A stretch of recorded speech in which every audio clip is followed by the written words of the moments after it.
Morning. Welcome to SREB's second webinar this morning in our series of 6 webinars on bouncing back from COVID using education and workforce development dollars. I see a lot of us joining the session this morning. We're glad to have everyone. I'd love for each of us to say hello in the chat box with your name, the institution or organization that you represent, and the state that you're dialing in from. You should also see a chat somewhere in the chat box from our colleague at SREB, Jasmine Jones, who you can contact with any questions or issues with the Zoom or technology. And to kick us off, I'd like to turn it over to SREB's president, Dr. Stephen Pruitt. Stephen. Good morning, everybody. Thank you so much for being here. It's great to be with you again today on what I think is one of our more exciting series that we're doing. Needless to say, we have seen a incredible impact by COVID. I mean, there's nothing that can be really overstated about that. But as we're talking about this, and one of the things we need to do to provide some guidance and some conversation around is this idea of how do we bounce back when we also know on the back end of things that we're also facing a future where automation and artificial intelligence is going to play such a big and critical role. Many of you, if you were with us last week, you know that I mentioned the unprepared and unaware report that we have, where the economic impact of that we put together estimated that we may see as many as 18 million unemployable adults by 2030. We are actually in the process of updating that right now based on what's gone on during COVID. And I hate to break it to you, but it looks like we don't have until 2030 anymore. It means that we actually may be looking at 2025. And what that means is there are 18 million people that are currently in the workforce who do not have the skills because they have high school diplomas, GEDs or less, and they don't have the skills to really move into a career with those middle skill jobs. So our work around bouncing back is really focused on how can states use education and workforce dollars to turn things around. Kim has led this effort here at SREB and has done a really nice job of actually reviewing a few of our states' ESSA, Perkins, and WIOA plans. And from that work came this series of webinars. The team with her and Dale and others at SREB have really put together a very nice program, and we're looking forward to hearing more about that, but also just reminding you that as your interstate compact, we are here to help and serve you. And if there's anything that we can do to make your life a little easier, to give you some research, to talk to people that you need us to talk to, we are more than happy to do that. I am going to say that there is a slight chance that I may have to step away before the end of the webinar. I'm actually due to speak at the Oklahoma Board of Regents later. It just sort of depends on how long their executive session runs. So in case I don't get a chance, I'd like to just thank Henry and Kathy, Cerron and Beth for being willing to be with us today and share your wisdom and share what's going on in your respective states. So with that, I'm going to turn it back over to Kim. Thank you, Kim, again, for all your work. You and Dale have done a fantastic job, and I'm just proud as can be that you guys have done the work you have. All right. Thank you, Stephen. So let's go. Let's take a quick look at the series and then launch into today. So as Stephen notes, we're watching carefully at SREB the challenges that states and educators and people are encountering with COVID and the economic downturn. And so we've designed this series to help you, state leaders, inform your comprehensive kind of multi-pronged approach to helping those systems and educators and people bounce back. We've designed each session, like today, to stand alone. So should you wish to join us for one or a couple of the sessions, you're good to go as is. But we hope that you'll stick with us for the whole series, because the way we've designed it is that they all fit together nicely as that multi-pronged look, that multi-perspective look at ways in which to use our dollars, which are ever more precious, in strategic ways to bounce back. So all the series starting last week and through October 1st are on Thursdays at 11 Eastern. And just to take a look real quick through the topics, just a drive-by, we started last week with gauging needs. So using data more frequently and in more innovative ways to chart a path for recovery, and just a really inspirational presentation from our colleagues in Indiana. So don't miss that. You need to go back and get it if you weren't with us. Today, we're going to take a look at helping low-skilled adults, those adults that Stephen just mentioned in his introduction, helping them get credentials for good jobs, and not just any good job, but good jobs that are most critical for the state's economic recovery. We go next week on September 10th to taking a look at our students, so our high school learners and our just brand new high school graduates, helping them maintain their educational momentum and progress towards and earn those credentials for jobs that are good for them and that are strategically targeted for the state's economic recovery. On September 17th, now we come at it from the perspective of business and industry.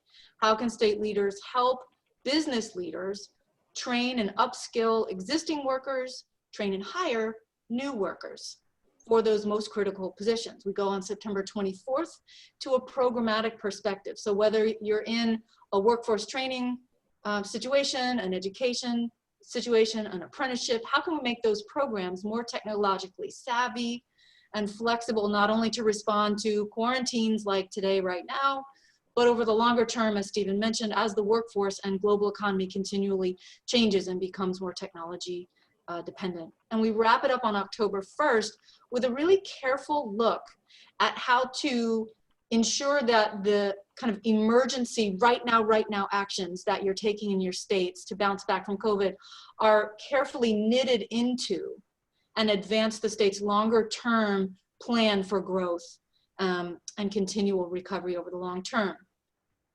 Register or send this along to colleagues to register, and go to this website to access the recordings and materials from any of the sessions. So just real quick, what is each session going to entail? A short time together. We're not going to dive into too much depth into any one thing. We've packed a lot, especially into today. Our goal is to do some high-level overviews, make connections, get inspired, and we can all follow up with whomever we need to follow up with afterwards. We hope that especially our highlights around equity and our resource matrix will be especially helpful, and of course our presentations from our leading states. And as we go, use the chat box, as well as we've got some polls and discussions to wrap up. So today, let's dive in. Before we dive in, Jasmine, has anything come up in the chat box that we might need to address? Well, greetings and thank you all. We have people from Oklahoma, Kentucky, Tennessee. So thank you all for joining. And additionally, you may be receiving a chat message from me asking you to update your names. Just be on the lookout for that. I know not all of us are lucky enough to be Beth Day. So if you get a message from me, please update that so we know exactly who you are. That's it. Thank you. Great. All right. So just to set kind of a shared context for the rest of the session today and bring us all together on the same page, I wanted to cover a few quick things that actually I can do a bit quicker because Stephen really kicked us off with a nice introduction and background to the series. So thank you, Stephen. You've spoken to this, the kind of urgency of the need that before COVID, we were facing these big cliffs and these big challenges in preparing our workforce for the changing economy, changing demands of industry. And now with COVID, we're seeing the scale of job losses extraordinary, not only the scale, but the pace. And so as we've seen, we can see here in the National Bureau of Labor Statistics, some stats we grabbed. If we just think about unemployment insurance claims over the decades, here we pulled 1967 to 2020. You can see across the bottom, the 5-year intervals through those decades. On the left, up and down, you see the millions of people. So these are counts by millions of folks making those first-time claims for unemployment insurance. And you can see as the time goes by that red line in the ups and downs marks the number of new requests for unemployment insurance. And you can see there, even in the gray bars that I've highlighted there, there's one US recession, but the different gray bars are the various recessions. You can see that the numbers by week never cross over 1 million until March of 2020, COVID, right? And we see in the space of a month and it ending at the end of the month that in that last week, almost 6.5 million people making new requests. And so we see that the scale and pace has just been unprecedented, and it's likely to continue as we look forward. Nothing any of us don't know, but we just wanted to really ground us together in that, as well as Stephen mentioned, the real imperative to work extra hard to use our scarce dollars more strategically, more surgically.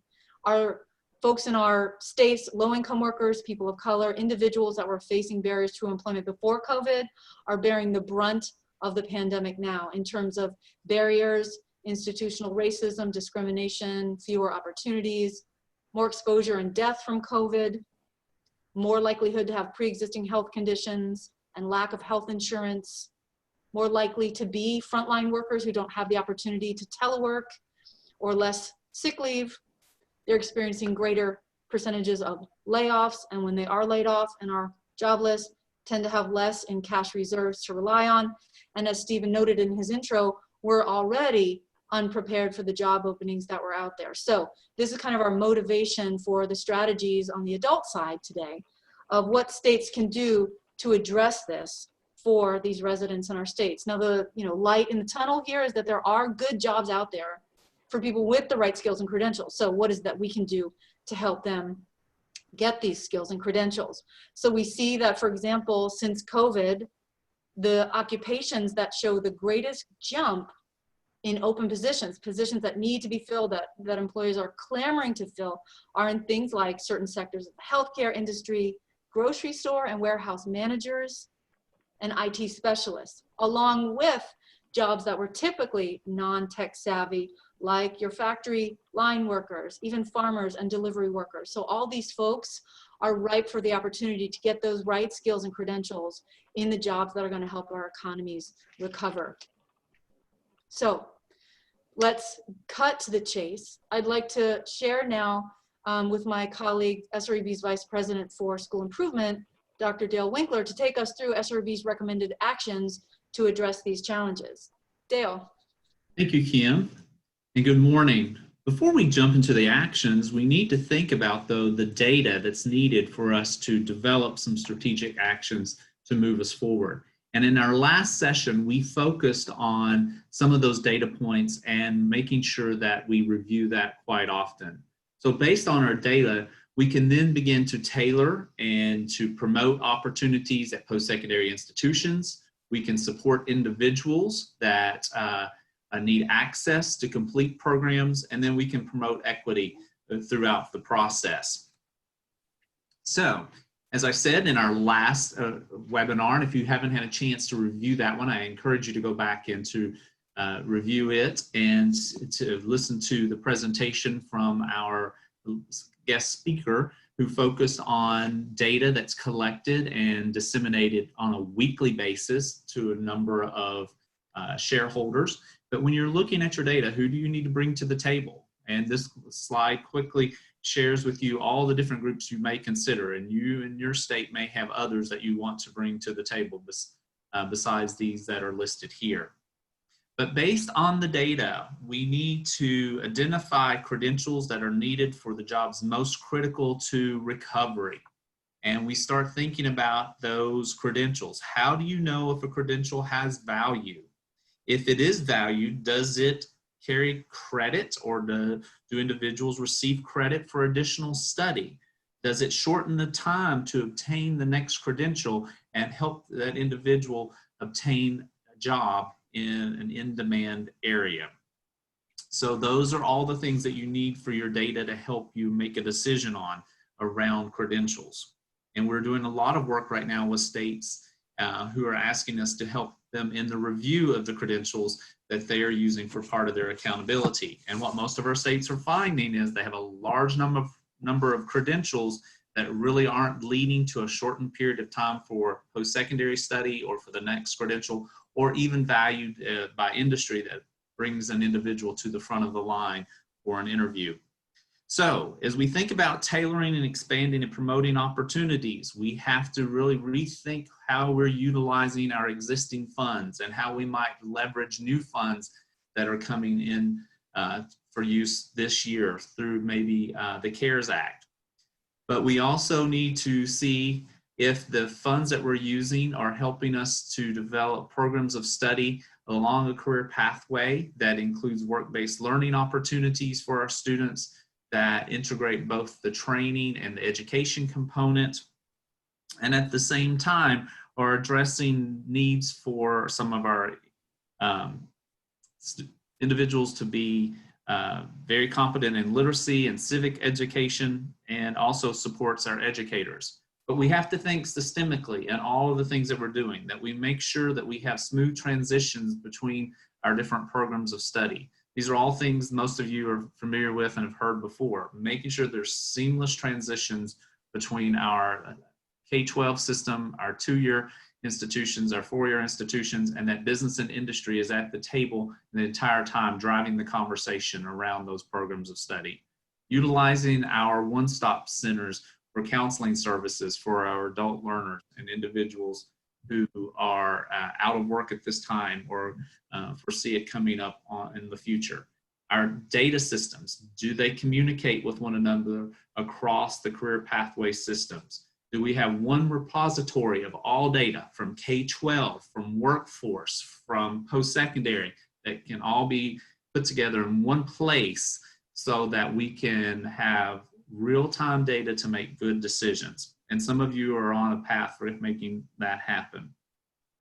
So as we go on to the next slide, we think about supports that individuals will need to access and complete programs. We need to think about the resources that we have and how we might leverage that. Tuition assistance, making sure that we have open education resources that make it easier and cheaper for individuals to complete a credential. We need to make sure that we have a communication plan and that we are, setting people up with mentors to help them through this process. That our workforce systems truly make a match between a candidate and an employer, and we're using data to help us through that process. And that we have employer partnerships. And just an FYI, we have a report coming out at the end of this month. It's a commission report that we've been working on for the last 1.5 years around strategic partnerships and the importance of how those partnerships can truly help build out a pathway system and provide opportunities for students to get work experiences. And so in that report, we lay out 11 recommendations for the establishment, creation, scaling, and sustaining of strategic industry partnerships. All right, so throughout this, we talked about last week the importance of promoting equity, making sure that we're aware of all the individuals that need assistance. Have we identified all of the groups in our community that have been most impacted by COVID? Have we made sure that they have access to all of the things that's going to help them to get into post-secondary studies or the credential they need to get to that next job? We're making sure that they're able to complete a program of study and the resources that they will need in order to do that. And then we help them find that employment, making that connections between employers and our adult learners who are completing a program of study in a technical field. What we'd like to do at this time is we're going to use annotation. If you've not used annotation on Zoom, it's fairly easy. We're going to ask you, if you go up to the top of your screen where it says View Options, and there's a little down arrow, if you'll click on View Options and then click on Annotate, and then you can go to, under Annotate, a stamp. There should come up a bar that says Mouse, Text, Draw, Stamp, Arrow, and you're going to click on the one that says Stamp. And so what we'd like for you to do at this time is to choose the star. And if you'll choose the star, we're going to ask you to look at this slide that we just had up around awareness and access, completion and placement. And we're going to ask you to think about an effective strategy in your state. What is something that's you're doing well in these areas? And if you'll just take that little star and click on the bulleted point that your state is doing well. And we're just going to take a little, it's kind of like a little poll in a way here. So you can do more than one.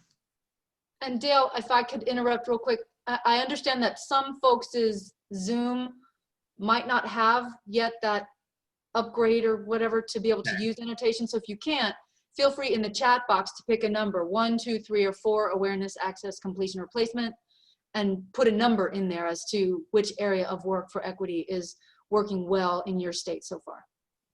Okay, I'm going to pause for about 15 seconds and let you stars on there. Seeing them come in. Sorry, there we go. Apologies.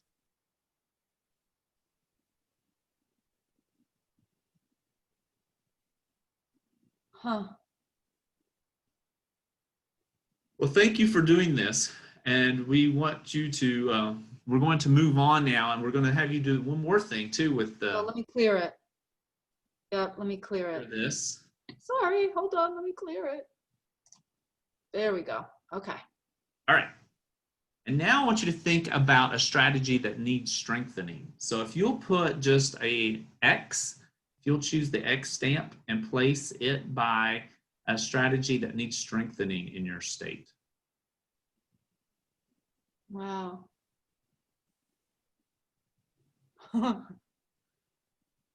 All over. Yeah. Lots with technology and internet access, lots with everything. SREB is listening. Yes, we are. This gives us some insight Wow. in areas in which we need to maybe help you with some resources or maybe a little more research in some of these areas. Oh, wow. Yeah. Okay. We are listening, as well as we know that our presenters in just a moment, our state presenters will share some ways in which they've addressed some of these. Okay. Golly. All right, we're going to pause from this now, and we're going to transition to talk about some of the resources for getting this done. So Kim and our good friend Beth Brindley are going to talk about some of the resources. Great, thanks. So again, today we're going a little faster than maybe is super ideal, but it's because of how much we want to share, get out on the table, inspire and inform us, and we can always double back with each other afterwards to address particular things that are of interest. So one thing that we're really engaged with at SREB right now is helping you and your colleagues when you come around the table in that slide Dale showed a moment ago of the different bubbles, the different groups we want to have around the table to drive the discussion about how are we going to bounce back together. We often come to the table most familiar or only familiar with the particular funding stream or streams that we deal with. And so we wanted to lay out for everyone the kind of range, the spectrum of funding streams that y'all have available and have them show, and here we go, big reveal, the different ways in which and titles within which and programs within which you together as a leadership group can draw on these funds to support the very strategies that we're recommending in this session and alike to the ones that our state presenters will share. So, and each one of these, when you and others, we hope, go to the SREB website, the link, and we'll share it again at the end to download the PowerPoint from this session. Each one of these resource matrices, we call it, is designed especially for the strategies in that session. Okay, so they're all individualized. So Beth Brindley, who's with us today from Maher and Maher, she's a wonderful colleague of ours, and many of us may know her from her longtime work in the States with education and workforce development and economic initiatives. Beth, we would love for you to draw on your expertise to kind of, you know, we don't want to read this to anybody. There's too much for the time we have today. But Beth, maybe you could pick out strategically just a couple of things that stand out to you in this matrix of things you want to make sure people know about and use and talk with colleagues about. Great. Thanks so much, Kim, and good morning, everyone. There is a bounty of opportunity in the chart that you see here. And the thing that I would start with is to utilize the information that is available and validate the data that you have on what business and industry needs are. And to do that on a regular basis, those tools and resources are available through Title I of the Workforce Innovation and Opportunity Act. There are also state funds and resources that support workforce data quality and so forth, because the data is changing weekly, right, as the market is changing. I think the other is taking the holistic approach to the adult learner. And so thinking about the support services that are available across the spectrum in Perkins, in WIOA Title II, with adult education, with integrated training and learning. So thinking about individuals, low-skilled adults in particular, are thinking about that Maslow higher order of need, right? They're trying to put food on their table and a roof over their head. And so marrying the resources that are available on this chart, including those with TANF and SNAP around employment and training programs, can provide the wraparound support services, as are also available under Title I of WIOA. When we're thinking about getting folks back to work, individuals with low skills oftentimes need to match the education with the experience at the same time. So we have job training programs, supportive employment programs under Title IV. You have a great opportunity if your state has applied for the Reimagining Workforce Preparation Grants. And I saw technology access and support as critical there. In Reimagining, that's a great place to look at it, and also economic recovery assistance to states as they're planning and deploying broadband for education and training.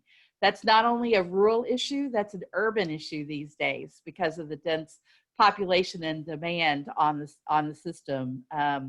Would encourage you to think about transferable skills with this population. So the skills assessments that are available through Perkins and WIOA, in any of the titles, there are skills assessments. So you're wanting to look for those transferable skills so that you can build confidence with this customer and clientele. And then I would just suggest overall taking a look as an opportunity. It may be something you need to do with state funding or some of your philanthropic groups, are the opportunities around celebrating successes. With this population, it's not a month or 3 months down the road. It's 2 weeks and 3 weeks as they gain achievement and stackable credentials. And a really unique resource I'd point out is the Federal Reserve Bank's Reinvestment Act. Just in the last 2 years, the community reinvestment funds that banks must put back into their local communities have been opened up for workforce development and education. So if there are things that you need, support services that fund these traditional funding streams don't supply, this is a great place to go. Go to your local bank or your state bank and talk to the community reinvestment VP of the bank and float some ideas of creative wraparound services and supports to help the low-skilled adult move forward in a strong way. So this is just a few of the things that I saw, Kim, and glad to elaborate on anything that you'd like me to talk on that I haven't. That's great.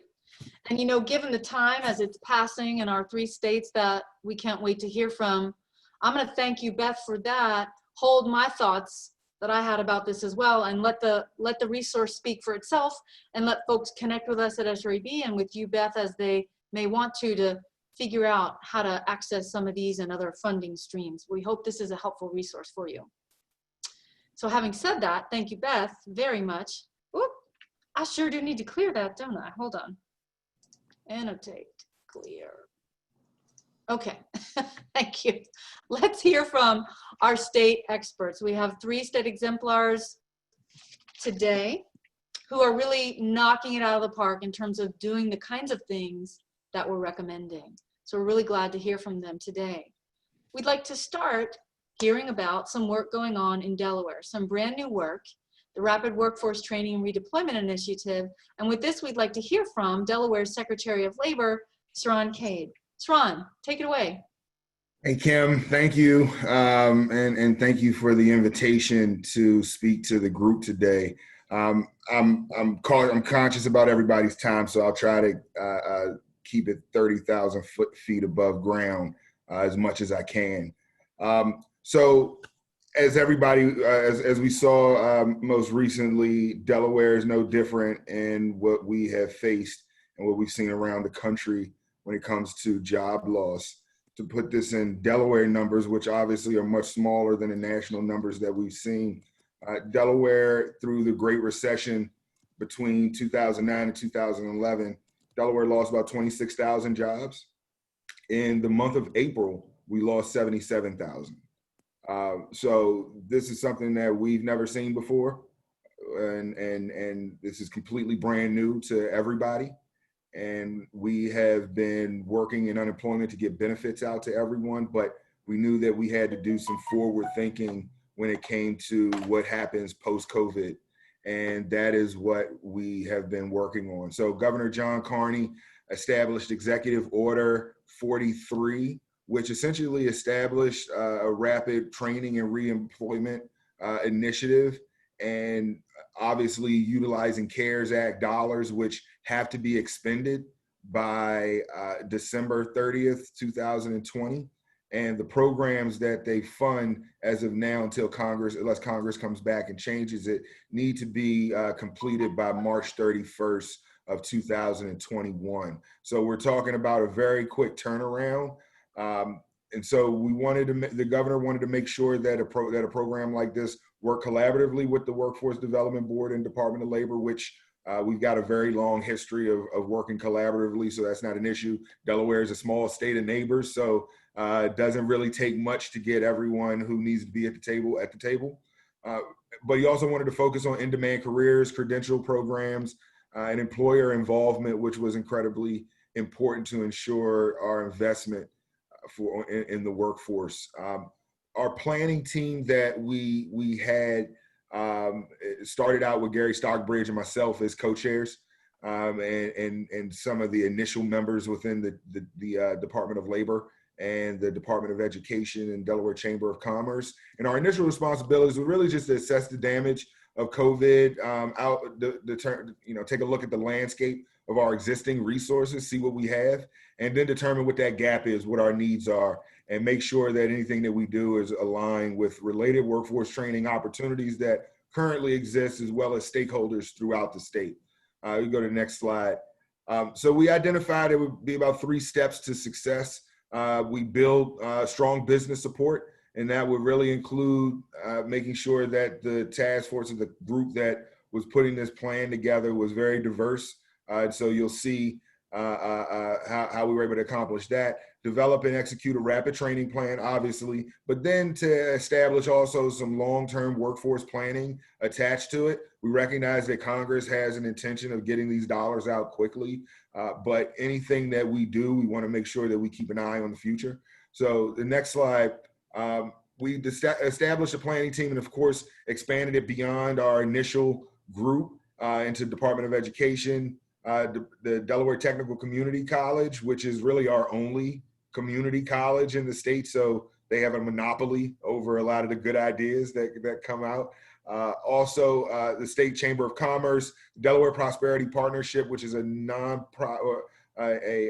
quasi-government group that works on business outreach, private industry groups, organized labor, nonprofit organizations, and others. So you can go to the next slide. This group that we put together came up with this strategic plan that you can really follow by month. And it looks very similar to some of the things that we've seen on here. As you can see, in August, we spent majority of the time taking a look at data and identifying what the state of Delaware's workforce looked like, obviously prior to COVID, what it looks like now, and what are some things we can expect in the future. Obviously also ramping up our task force and getting more people to the table and engaging partners to link to business needs. And also aligning related grant request opportunities, which is incredibly important to really leveraging the dollars that we have. So We've got other agencies who are applying for CARES Act dollars. We've got municipalities who are applying for CARES Act dollars. We've got private industry groups who have been investing in workforce development. So rather than us kind of going out there and really trying to reinvent the wheel, making a concerted effort to bring all of these groups together so that at the very least, our actions are coordinated. You can go to the next slide. And so as of today, this is what the group, the planning group looks like. We are really beyond the planning phase and have started the process of putting together have already started receiving grant applications from groups. The way we did it is a little bit different than what we've done with the Workforce Development Board in the past. Many of you who have worked with workforce development groups know that a huge source of your funding for those efforts come from ITA dollars, which is really a individual relationship with the that goes directly to the individual who's receiving the training. In this regard, we recognize that we wouldn't be able to get these dollars out as quickly as possible if we did that. So if you go to the next slide, what we ended up doing was making sure that what we were doing was not only rapid, but targeted. So obviously looking at, and this is scattershot data examples, this isn't all we looked at, but obviously looking at areas where there's some short-term growth opportunities, jobs that are posted to our Delaware job link, which is kind of like delawaresmonster.com. And so we have the ability to see in real time jobs that employers are advertising. Also being able to take a look at over the month job changes by industry, and then over the year job changes to really start to narrow in on the industries that we wanted to focus on. You go to the next slide. What we determined obviously was the demand industries that we were going to be really looking at based on the data was IT, healthcare, transportation and warehousing, construction and manufacturing, and food services. Now, we typically hear a lot of pushback on food services, specifically because traditionally these aren't really the highest paying job opportunities, and it's not really a lot of, and in the past, Delaware at least, hadn't really done a whole lot of work. But we thought that even though this was kind of counterintuitive to what we've done in the past, that because of the fact that food service took such a huge burden when it came to the response to the coronavirus, that it would just not be right if these relief dollars came into our state and we didn't make sure that we did as much as we can to help that industry rebuild. And so each of those in-demand industries, we created councils, which include individuals from our planning group, but also individuals from the broader industries and representatives of businesses and employers in those groups. And those councils are essentially responsible for developing training programs, either for businesses that are on those councils, but also for other groups. We expected applicants to be large training providers, where we're going to be able to offload a large cache of resources to those groups so they can provide training to these specific groups. And also looking at employer groups. So an example, Delaware Restaurant Association, rather than us developing an individual relationship with each restaurant or each business, working with groups like Chambers of Commerce, the Delaware Restaurant Association, so that they can essentially be a entry for grant requests for their members, and also a facilitator of the training, and have some buy-in when it comes to meeting these goals. Obviously, the target population, unemployed or underemployed adults in Delaware, priority given to residents. How you doing, girl? I'm all right. What's going on? Residents who, and they must be, again, priority is given to Delaware residents, but we recognize that we operate in a very, very, in a very tight region where we have employees that come from other states. And so if that is the case and an employee is being trained from out of state, as long as they're tied to a Delaware business, we're okay with that. Individuals who live in promise community zip codes also take priority. Individuals who are on public assistance, TANF and SNAP, and individuals that have barriers to employment and career advancements. The great thing about this is that, in a typical training environment where you have to really go search for participants in these training programs, we have everybody is in our unemployment database who is unemployed right now. And obviously we work very closely with TANF. And if you go just back one more slide before we wrap up, just to point out the future work that we were talking about, it was already mentioned by Beth regarding the other CARES Act grant funding opportunities. And so we're taking advantage of one of those. Again, we brought the Department of Education to the table to look at applying for the post-secondary career pathways grant to support that from US DOE. It's about $16 million that we're applying for. And the beautiful thing about this is that we're able to attach it directly to the rapid support program that we have. And we were able to use the design of this program as a part of our application for this grant and really leverage dollars. So on top of that, we have some other private industry grants that that have been brought to the table. And so the $10 million that the governor put in from CARES Act, we've already been able to leverage that to over 40 million to this point. So we're very excited as to what lies ahead. Thank you so much, Secretary Cade. That's really inspirational, and we really wanted folks to hear about this in-process initiative and the things you've got going and the different ways you're connecting it, especially from the kind of institution side, grantee side. We'll have another presenter later in the session, we hope, to talk about from the individual side. And another state exemplar that we'd like to share today is from the state of Florida, who, like Delaware, we'd like to highlight the ways in which they are working at the institution or organization level with their grants and their funding to bounce back. And so we have from the state of Florida, Chancellor Henry Mack from the Division of Career and Adult Education, and Chancellor Kathy Hebda from the Division of Florida Colleges in the Department of Education. And we're going to I'm going to ask Chancellor Hebda, I think it is who'll share, if you want to grab the screen and share your slides. Thank you so very much. Chancellor Mack and I are excited to be here today. Chancellor Mack, were you going to share or do you want me to share? There we go. Go ahead and share. Fantastic.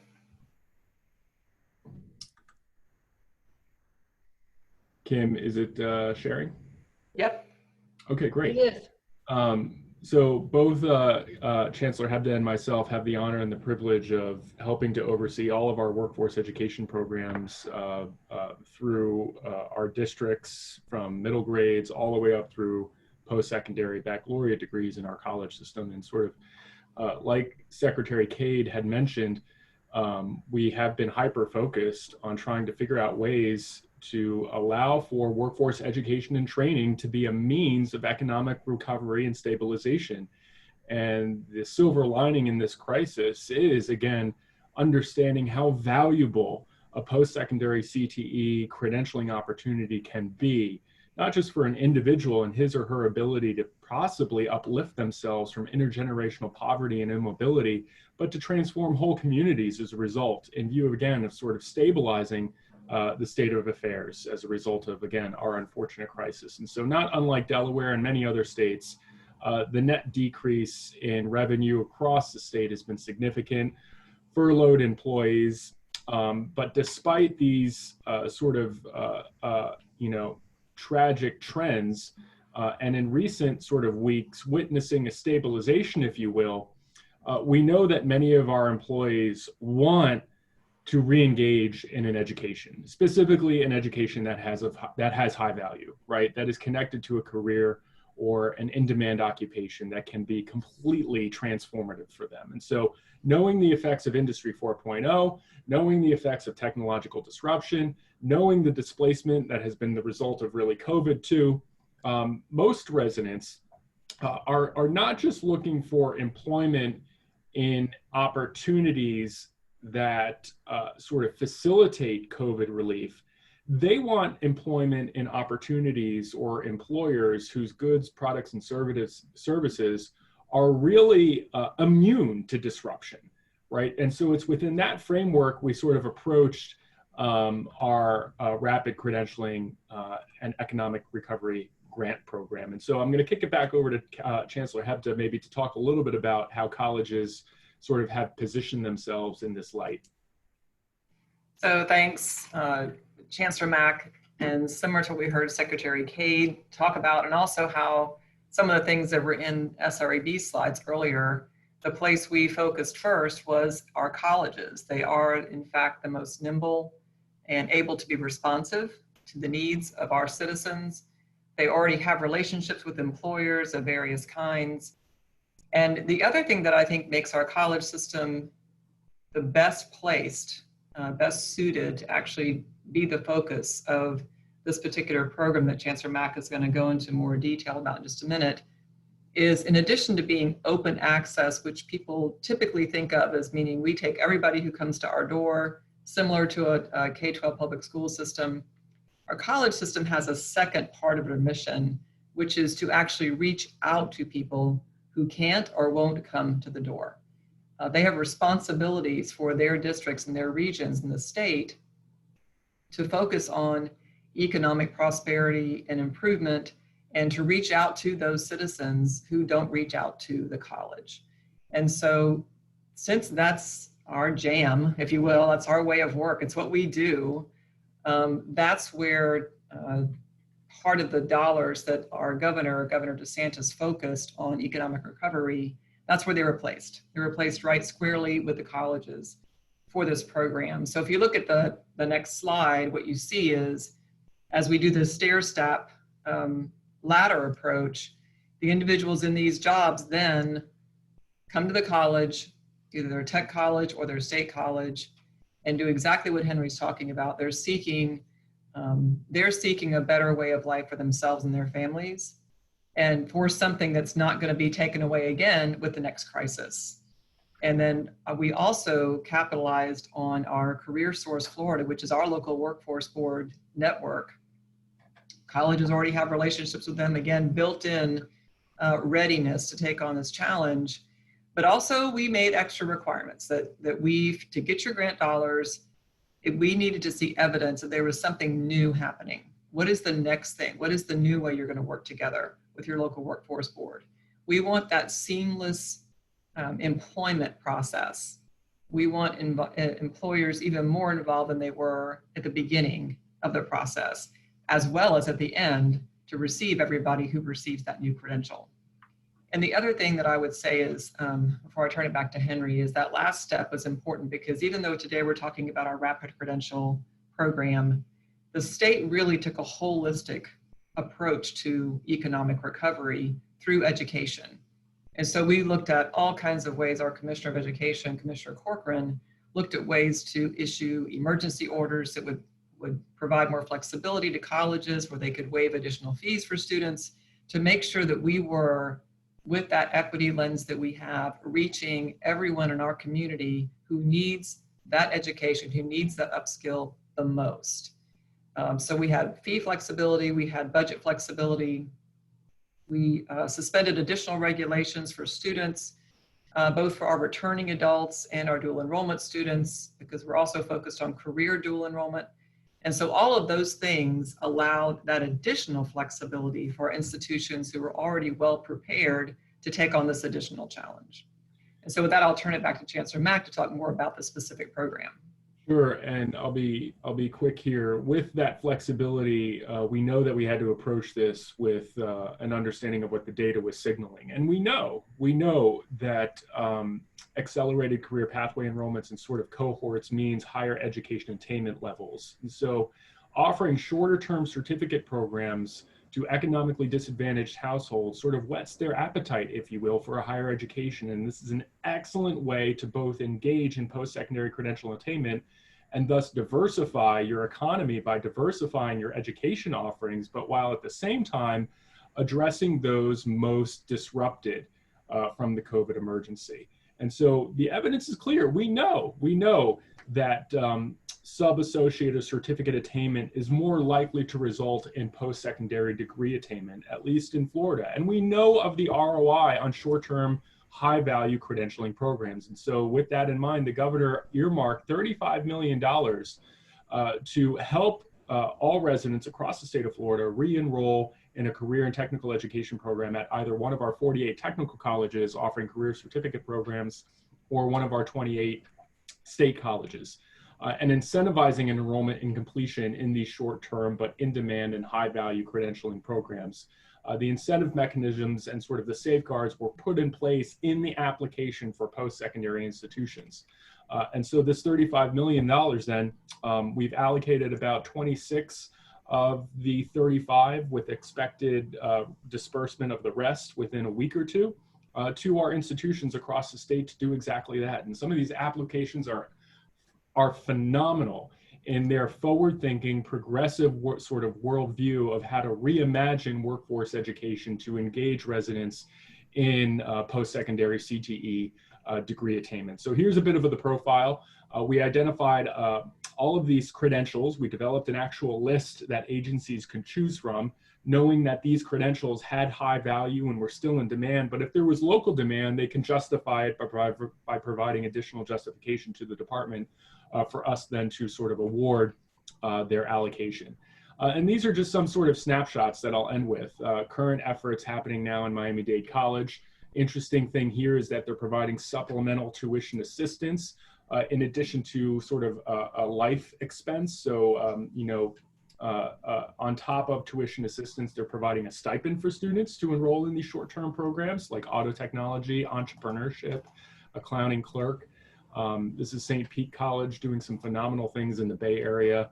A Be Essential campaign launched here in Tallahassee, all around sort of these in-demand, critical need, first responding programs, but also those programs that we know are in demand and can be, you know, sort of achieved for an individual relatively quickly. As well as a college in South Florida, Broward up, to Kathy's point, they sort of have reimagined how higher education is working in South Florida by actually going into the community, going into the churches, going into the community centers, going into the local libraries and offering post-secondary coursework, or at least industry certification preparation classes in the community that can then articulate up into a post-secondary degree or credential. And just a few other slides. Kathy, I don't know if that was anything else you wanted to add, but that was a quick down and dirty of what's up in Florida. Great. I just would only add that what I'm most proud of, I think, from the very beginning and in partnership with the commissioner and the governor on this was the forward-thinking nature of it with the CARES dollars, not just to plug holes in budgets, but to use some money to really launch us into that next phase of, as Henry described it, immunity. Because there will be another challenge. There will be some other thing that comes our way that we aren't prepared for or aren't expecting. And how do we actually do what we always talk about in education, which is build resiliency and the ability to adapt. Those same things that make you successful in a job that employers want are the same things that make you successful in a classroom and successful in education. So building those skills within these programs is also what we're doing as in our college system. So we're really proud of it.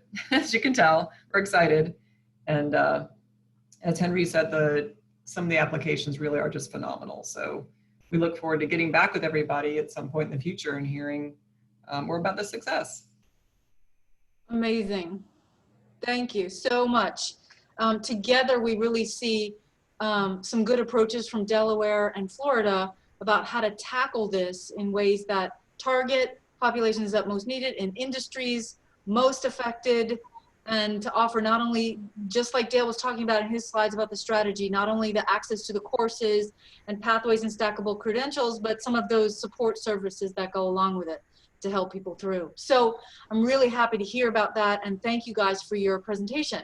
I want to have us go through one more presentation today that kind of puts a really nice, like, lock into and play off of what our first two states have shared. So if Florida, you guys would unshare, I'm going to share my screen, and I want us now to hear from our state exemplar in Louisiana. So you guys, Katie Barth, Assistant Vice President for Academic Innovation at the University of Louisiana, is going to talk with us about her or their Compete Louisiana program, which in my mind, I know that these all sort of do the same thing, but in my mind, I think of our first two states as taking it really from a institution and organizational employer perspective. And Katie's going to share a program that, in my mind, really, I think about it as taking it from the student's perspective up, so it locks together. So I know that we're 5 minutes shy of the hour. I would love to have anyone who's able stick with us for just a couple extra minutes and give Katie about 10 minutes to share about the Louisiana program, and we'll wrap up super quick after Katie presents. So welcome, Katie, from the University of Louisiana system. Great, thank you so much. I really appreciate it. Just very quick 30,000 foot grounding. The University of Louisiana system serves over 91,000 students in Louisiana, and we are basically comprised of the 9 four-year regional institutions in the state. Even prior to COVID, Louisiana had the unenviable position of being ranked 49th in the nation for educational attainment. And all of the data was indicating we simply do not have enough credentialed adults or adults with the beneficial credentials to continue meeting state workforce demand. There's also a human impact on those individuals as they have limited economic and job mobility as a result of not having those credentials. So Compete Louisiana was designed to target Louisiana adults that have some college credit but no degree. Currently, we have roughly 653,000 of those individuals. Kim, if you'll hit the next slide. What we realized in researching to begin this program, which launched 14 months ago, is, I think Beth actually mentioned this earlier in her presentation, it's so important to take a holistic approach when dealing with adult learners. We often speak about them in terms of, in broad strokes, and they're not a monolithic group. What we have learned about adult learners is you have to take a highly individualized approach for them to be supported and be successful, starting with really unpacking the bag of how do you get them re-enrolled. If you're a 35-year-old parent, single mom, you don't have time to research all the educational programs in your state. That's exhausting and overwhelming, and you're trying to fit this in your lunch break after the kids are in bed. What we've tried to do and what we have done is built a program that helps that individual. We wanted to remove all of the bureaucracy that we could. And I'll talk about some of the ways we've innovated that. Academically, the innovation has been through additional course schedules, having a lot of 8-week sessions where students can very quickly work through and complete courses, having that personalized success coach at the centralized system office, and then flat rate, which I'll talk about here in a minute. So if you hit that next slide, Kim. I think the easiest way to describe this is to walk you through the life cycle. A student enters Compete Louisiana either through our website or the app. And what was so important to us is a student can do everything in this process through their phone, because this is how folks live today. This is what they do. So they fill out a couple questions, tell us a little bit about themselves. They're immediately paired with one of our coaches. That coach is going to try to connect with them as quickly as possible using multi-channel communication. So it can be instant messaging through the app, it could be email, it could be Zoom. A student can connect with the coach anytime through a Calendly request. But the first goal is, student, let's get all your transcripts. We need to see what you've already done, and we need to hear what your goals are. Are you trying to upskill, reskill? Is this something that you started 20 years ago and now you want to finish? Or do you want to pivot? Maybe you started in education but now want to move to healthcare. The coach takes the time to do a substantive transcript evaluation and then pairs that with what the student says they want to do to identify which campus and degree program really is the best fit for you, which is going to get you across the finish line the fastest, and which fits your schedule needs. So once we do that, we make a referral to the campus, and then we really do a joint coaching approach, helping that student go through all of the re-enrollment paperwork, financial aid, filling out the FAFSA, but working closely with the campus advising team to make sure that the student is maximizing the credits they've already earned. And I will say, as a caveat, I think we underestimated, and so important to recognize, students have swirled a lot. And if you're not familiar with that phrase, what we mean is they didn't just attend one institution previously, they may have attended 2 or 3. And really spending the time to figure out how to best maximize the credits they already have is so important in this process. And then our coaches actually stay with the student through matriculation. And we found that to be incredibly helpful. Because if a student hits a road bump that they're not quite sure how to surmount, they know they can come back to the coach and ping them and say, hey, I don't understand my fee bill. Can you connect me with somebody? Can you explain this to me? I'm having technology issues. We're really kind of air traffic control for the remainder of their tenure at the campus. Kim, if you hit that next slide. So how we started this was actually pretty simple. We waived the application fee. All 9 campuses said, hey, if you're a Compete Louisiana student, let's take that barrier down. It's a nominal amount. It's psychologically very important to these folks. These are folks that have already failed once, and you have to remember that when you engage with them. They need that added support. They need that added enthusiasm. We made adjustments to system-wide debt policies. We realized we were holding some folks, I don't want to say captive, but kind of, with previous debt impacting their ability to re-enroll. So we changed the policy. If you have an outstanding debt to one of our 9 campuses, you can still re-enroll as long as you're on an active repayment plan. That should not be what keeps you from obtaining your degree, because quite frankly, your ability to repay us is greater once you have that degree versus us barring you re-entrance. Flat rate tuition was launched in May. Huge innovation. We got all 9 of our campus presidents to agree to a single tuition rate that's a 45% reduction from our typical. Game changer, because we have transparency in cost. That adult learner, that single mom, can now understand how she needs to budget because she has a finite number that she can use to identify and plan. Again, that centralized coaching model, critical. That next piece, that live data exchange, I can't even begin to express. It would take me hours to talk about how vital that is in this process if you're seeking to implement this type of program and how we use it. We have a shared CRM at the system level and an integration with all 9 campus student information systems. I have an 8-hour data feed. I know exactly where that student is in process at any given moment. We know the moment they've submitted their application. We know the moment they've been admitted. We know when they have enrolled. We know when they've registered for courses. We're able to do grade checks to make sure that they're making forward academic progress. And that's so important for the messaging as well, because it triggers automated messages to that student that come from their coach using bot technology, just checking in. We see that you've registered. Do you need anything? Do you have any questions?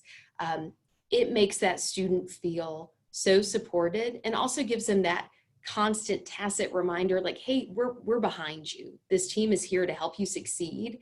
And if we don't know the answer, we'll connect with our campus counterparts. We do have a robust implementation team at each of our 9 campuses, and it covers all of your core student support areas: financial aid, academic advising, online education, all of the bursar's office. Oh my gosh, that one's important. And what I would also say that's so helpful is shared communication strategy. So making sure that we're cutting through all the noise and the student knows this is the Compete team and we're here for you. This is the process. This is how you do it. So in terms of next steps, we're actually launching today Compete Louisiana Academy.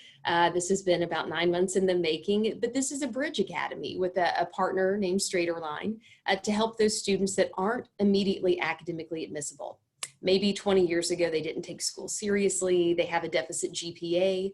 This will allow them to take core classes through our partner and through Academy, and then migrate those credits towards whatever degree program and campus they ultimately want to enroll. We're seeking to expand our post-graduation support and guidance. Students are coming in asking, if I do a general studies or interdisciplinary studies degree, how does that translate to me being marketable? What kinds of jobs can I get? So we're exploring additional partnerships to better provide specific answers and guidance for students on that front. We're also seeking partnerships with business and industry that already have tuition assistance programs. These things are in existence. It's co-branding, co-marketing with those companies to say, let us help you develop your own talent and workforce while we are also simultaneously increasing educational attainment as a state. This is a win-win using existing dollars that, again, is really about developing relationships and partnerships with your business community.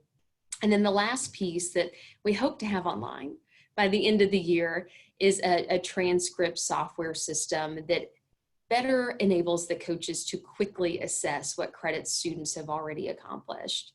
And I know that's a lot. You can go to that next slide, Kim. I'm happy to have individual follow-up conversations with anyone and would certainly encourage you to check out the website. What I would say, and again, I know we're crunched for time. I know Cerron indicated this as well, but man, the data piece is so critical. And what I will tell you is the students we thought we would be serving is not exactly who we've ended up with. We, out of all the thousands of leads that we have, 75% are female, 70% are parenting children under the age of 18. That's huge.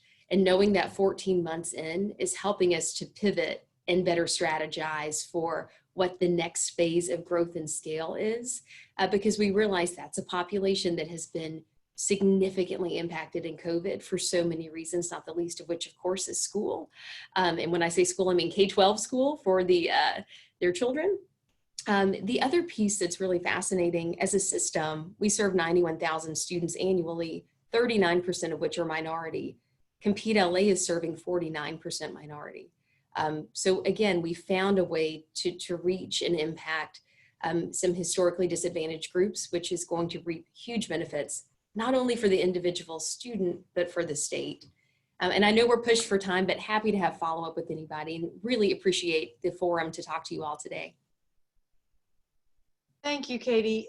These three presentations together are just really inspiring. This is where, you know, we get a little bit of a boost, I hope, and collaborative inspiration to connect. We know we were pushing, really pushing it, asking 3 states to share in addition to SREB, but we really, really wanted to highlight these 3 efforts, knowing that everyone here will connect with who they need to connect with, how and when they need to connect afterwards. So I can't thank each of you enough for your presentations and helping us see kind of a big picture together of the kinds of things that are possible today to help everybody bounce back. Now, in terms of time, we are already over. So what I'm going to do is skip through the normal discussion time that we had presented, and I'll just go right to, we're going to do some polls, just say the next set of webinars are coming up, join us, pass along the registering link. And as you're logging off today, we would be so grateful if you would put in the chat box as a closing thought for us, shout out to any of the presenters. Definitely, I see I didn't put the presenters' contacts here on the last slide, on the wrap-up slide. So definitely go to the SREB website where we're going to upload this document, I think by tomorrow, and get their contact information, reach out to them. But also let us know in the chat box at SREB, how can we support you? Is there a suggestion for these webinars to make them better, as we have 4 more to go? So a nod to kind of an evaluation there, letting us know how we're doing. And we really just would love to hear about any of these pieces as everyone logs off. We don't need to do the polls, I don't think. In the chat box, if you want to just put that in there as you're right before you log off. We can't thank you enough for your time, for being with us, and thank you to everyone for everyone's contribution. We'll see you next Thursday at 11 for the next webinar. And we'll keep it open for like another couple of minutes for folks to pop some last thoughts in the chat box. We want to thank you very much.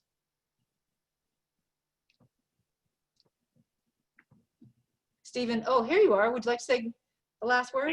I was just going to say, great job, everybody. Thank you so much for being here. Kim, again, great job of coordinating all of this. Thank you. We look forward to seeing you next time. Great. And we're gonna take a real careful look at everyone's chats after this session. So thanks.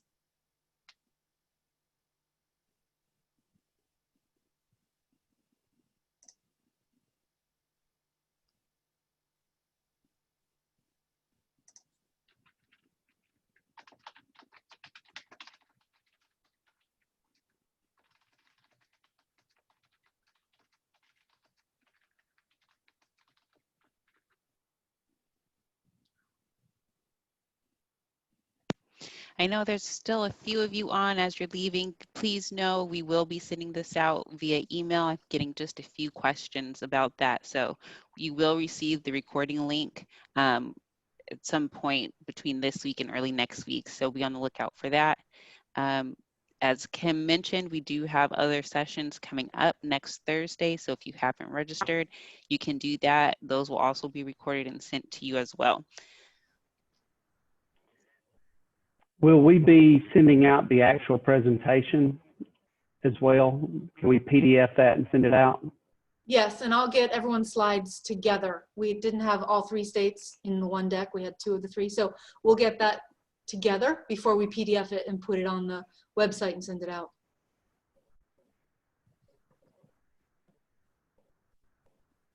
Great. Great job, Kim. Yeah. Really good. Really nice. I think the 3 presentations were just taken together are just really inspirational. So thanks everyone. Guess we'll hang on for one last moment and let anyone share any last thoughts in the chat box, and wish you a great day. All right, I'm going to close it down. I think it's mostly just our SREB team and maybe 2 outsiders. So if you guys don't have any questions, I will close this out and hopefully we'll see you all next week. Thanks. Thank you. Thanks.